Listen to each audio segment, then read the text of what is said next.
ये कहानी है रोहित नाम के लड़के की, जो मिडिल क्लास फैमिली में पैदा हुआ, जो 12th क्लास तक टॉप करता जा रहा था।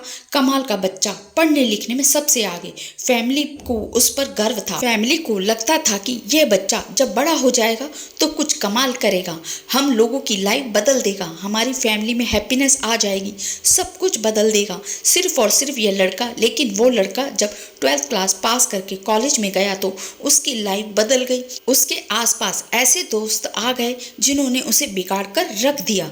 देर रात तक पार्टी चलने लगी और घर वालों से झूठ बोल के पैसे मांगने लगा। घर वालों को समझ में आ रहा था। उन्होंने एक दिन इसको समझाने की कोशिश की, लेकिन रोहित ने घर वालों को डांट दिया कि आप मुझे ज्ञान मत दीजिए, मुझे सब कुछ मालूम है और आपके ज्ञान से बात नहीं बनेगी, आप शांत रहिए, मैं अपनी जिंदगी जी लूंगा। घर वालों ने कुछ नहीं बोला। एक साल के बाद जब रिजल्ट आया तो रोहित एक सब्जेक्ट में फेल हो गया, और जहां ये फेल होने वाली बात आई वहीं यह बात इसको ईगो को हट कर गई।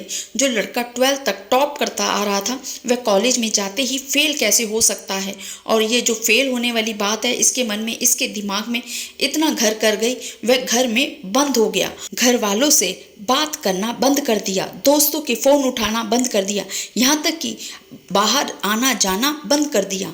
रोहित धीरे धीरे डिप्रेशन का शिकार हो रहा था। ऐसा लग रहा था कि उसकी लाइफ में यहीं पर ही ब्रेक लग जाएगा, सब कुछ खत्म हो जाएगा। रोहित जिस स्कूल में पढ़ता था, जहाँ से 12th पास आउट की थी, वहाँ के प्रिंसिपल को जब ये बात मालूम चली तो उन्होंने रोहित को अपने से मिलने के लिए बुलाया, डिनर पर बुलाया। वो इन्विटेशन रिजेक्ट ही नहीं कर सका।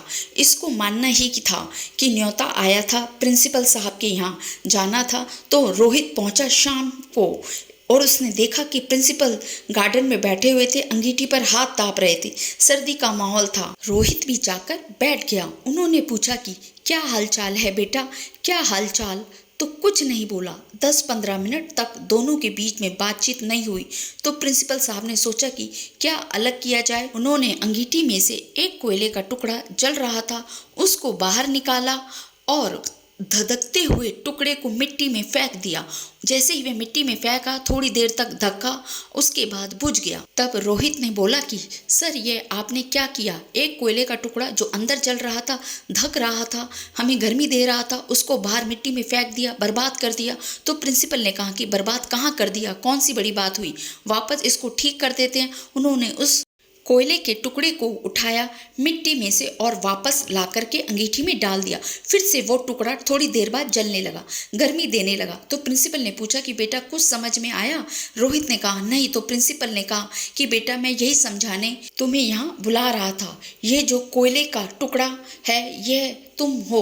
तुम जब अंगीठी से बाहर आए, गलत संगति में गए, मिट्टी में गए तो बुझ गए, लेकिन वापस आकर के जल सकते हो। शर्त यह है कि अब अंगीठी में वापस आना होगा, अपनी लाइफस्टाइल बदलनी होगी, अपने दोस्त बदलने होंगे। बस इतनी सी बात तुम्हें समझाने के लिए यहाँ बुलाना चाहता था। रोहित को सारी बात समझ में आ गई, उसकी लाइफ बदल गई। हम में से कई लोग ऐसे हैं जो डिप्रेशन का शिकार हो रहे हैं, सिर्फ और सिर्फ एक घटना की वजह से हो सकता है। जिंदगी किस मोड़ पर आप फेल हो गए हो और आपको लग रहा है कि आप सब कुछ बर्बाद हो गया है, इससे आगे कुछ नहीं हो सकता है। तो चलते रहिए, सब कुछ अच्छा होगा, यह विश्वास रखिए। अगर फेल होना बहुत बड़ी बात है तो ऐसा मत सोचिए। फेल होने के बाद बाउंस बैक करना सबसे कमाल और सबसे ज़रूरी बात है। ऐसे कई सारे एग्जाम्पल्स हमारे सामने हैं जो फेल हुए, उन्होंने वापसी की, भगवान पर विश्वास रखें और डिप्रेशन में ना आएं, क्योंकि ज़िंदगी एक बार ही मिलती है, बार बार नहीं। वीडियो अच्छी लगे तो लाइक करें, शेयर करें, कमेंट में राधे कृष्णा ज़रूर लिखें, चैनल को सब्सक्राइब करें।